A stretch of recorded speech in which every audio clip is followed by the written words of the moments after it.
ગુજરાતી ભોજનમાં અથાણાં અને ચટણીઓનું મહત્ત્વનું સ્થાન છે. અથાણાં અને ચટણીઓથી ભોજનનો સ્વાદ અનેક ગણો વધી જાય છે.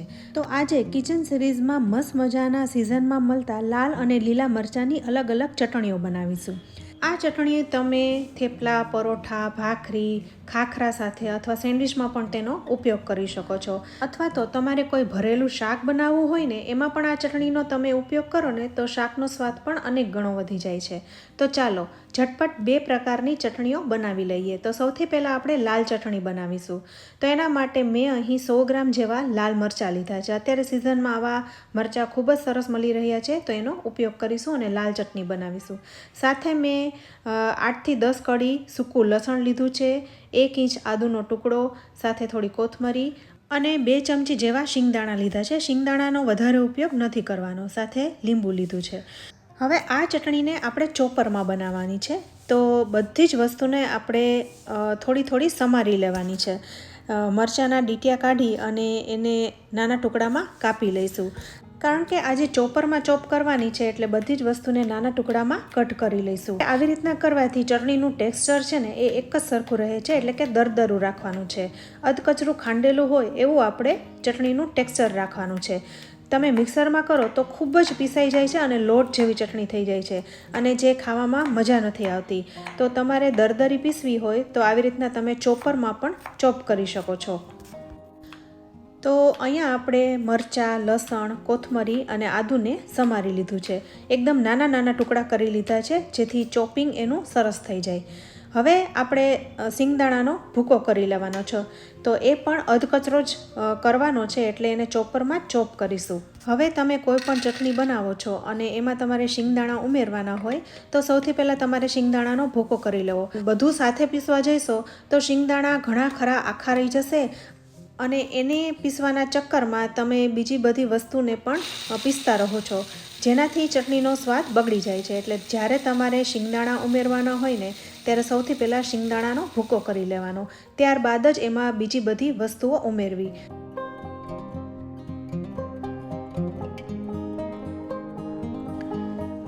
તો સૌથી પહેલાં લાલ મરચાં, ત્યારબાદ આદુ, લસણ અને કોથમરી.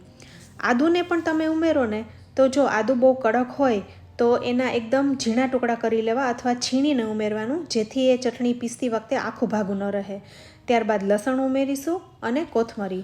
ચટણી છે એ હાર્ડ અને સોફ્ટ વસ્તુ ભેગી થઈને બનતી હોય છે, એટલે જે હાર્ડ વસ્તુ હોય તો એને તમારે પહેલાં પીસી લેવાના, પછી બધી સોફ્ટ વસ્તુ ઉમેરવાની છે.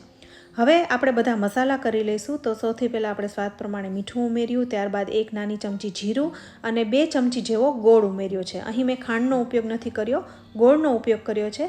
ત્યારબાદ અડધા લીંબુથી થોડું વધારે એવું લીંબુ ઉમેરી દઈશું. ચટણી બનાવવામાં મેં ક્યાંય પાણીનો ઉપયોગ નથી કર્યો, આપણે જે લીંબુ ઉમેર્યું. સાથે મેં કોથમરીને ધોઈને કોરી કરી લીધી હતી, એટલે જે હવે મરચાંમાં પાણી છે, કોથમરીમાં છે, એનાથી જ ચટણી છે એ વટાઈ જશે અને આવી રીતે બનાવવાથી ચટણીની સેલ્ફ લાઈફ પણ વધી જશે. ચટણીને તમે ફ્રીઝમાં 10થી 15 દિવસ સુધી રાખી શકો છો તો પણ બગડશે નહીં. હવે આપણે એકવાર ખોલીને ફરી મિક્સ કરી લઈશું. તો તમે જોઈ શકો છો ચટણીનું ટેક્સચર એકદમ સરસ આવી ગયું છે, દરદરું રહ્યું છે પણ થોડું વધારે લાગી રહ્યું છે, એટલે ફરી એકવાર મિક્સ કરીને આપણે ફરી ચોપરને ફેરવી લઈશું.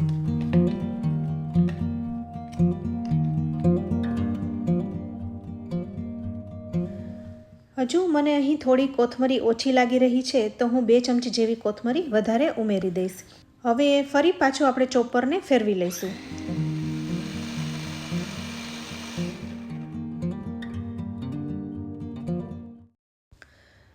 તો જુઓ ચટણી એકદમ સરસ રીતના ચોપ થઈ ગઈ છે અને ટેક્સચર પણ એકદમ સરસ રહ્યું છે. અહીં તમે ગળાશ અને તીખાશ છે એ તમે તમારા સ્વાદ મુજબ ઉમેરી શકો છો.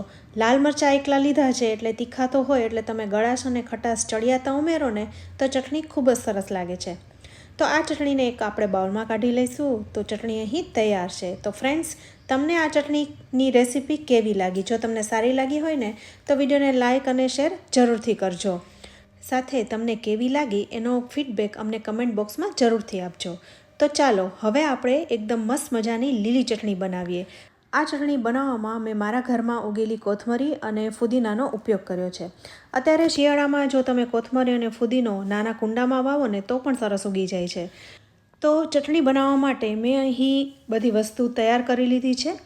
એમાં આ લીલા મરચાં લીધા છે. આ મીડિયમ તીખા છે, પણ આની સાથે આપણે થોડા તીખા મરચાં પણ લઈશું.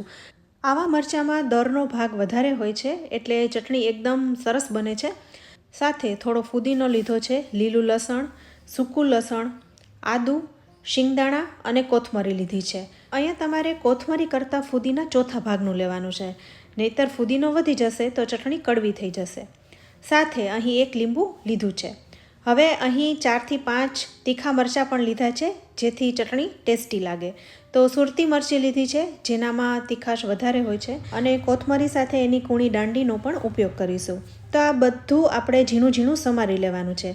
હવે આ ચટણીને આપણે મિક્સરમાં બનાવીશું, પણ મિક્સરમાં પણ એકદમ પીસાઈ ન જાય એ રીતના બનાવવાની છે. તો સૌથી પહેલાં શિંગદાણાનો ભૂકો કરી લીધો છે અને એને પણ ઉમેરી દઈશું. 1 ચમચી જેવો ઉમેરવાનો છે. ત્યારબાદ આદુના ઝીણા કટકા, લીલું લસણ અને સૂકા લસણના ઝીણા કટકા, ત્યારબાદ મરચાંને પણ ઝીણા સમારીને ઉમેરી દેવાના છે. અહીં તીખા અને મોળા બંને લીધા છે. થોડો ફુદીનો અને કોથમરી. હવે ચટણીમાં જ્યારે લીલું લસણ અને કોથમરીની દાંડી ઉમેરો ને તો એકદમ કૂણા હોય અને નાના ટુકડામાં કાપીને જ ઉમેરવા, જેથી રેશા ન આવે. હવે મસાલામાં આપણે 1 ચમચી જેવું જીરું, સ્વાદ પ્રમાણે મીઠું અને 3 નાની ચમચી જેવો ગોળ ઉમેરીશું. તો આ ચટણી પણ ખટાશ ગળાશમાં ચડિયાતી કરવાની, એટલે વધારે ટેસ્ટી લાગે. તો અડધા લીંબુનો રસ પણ નીચવી લઈશું. આ લીંબુ છે એ થોડું મોટું છે અને એમાં રસ વધારે છે, એટલે અડધા લીંબુનો જ ઉપયોગ કરીશ. હવે ઢાંકણ ઢાંકીને પલ્સ મોડ ઉપર તમારે આ ચટણીને પીસવાની છે, જેથી એનું ટેક્સચર એકદમ સરસ રહે. અહીંયા ચટણી એકદમ પીસાઈ પણ ન જવી જોઈએ અને દરદરી રહેવી જોઈએ. તો જુઓ, પાણીના ઉપયોગ વગર પણ ચટણી એકદમ સરસ તૈયાર થઈ ગઈ છે. આ ચટણી બનાવવામાં લીંબુનો જ ઉપયોગ કર્યો છે, એટલે ચટણીની શેલ્ફ લાઈફ વધારે છે. આ ચટણીને તમે 10 દિવસ સુધી આરામથી ફ્રીઝમાં રાખી શકશો. તો આ ચટણી તૈયાર થઈ ગઈ છે, તો બાઉલમાં કાઢી લઈએ. તો આ બંને રીતથી તમે ચટણીઓ બનાવી શકો છો. થેપલા, પરોઠા, ભાખરી, ઇવન દાળ ભાત સાથે અને ભરેલા શાકમાં ઉપયોગ કરો ને તો પણ ભોજનનો સ્વાદ અનેક ગણો વધારી દે છે. તો ફ્રેન્ડ્સ, તમને આજની આ રેસીપી કેવી લાગી? રેસીપી સારી લાગી હોય તો વિડીયોને લાઇક અને શેર કરજો. સાથે અમારી ચેનલને સબસ્ક્રાઈબ કરી લેજો અને અમારા ફેસબુક પેજને લાઇક કરી ફોલો કરજો. તો ફરી મળીશું આવી એક ઉપયોગી રેસીપી સાથે. ત્યાં સુધી આવજો.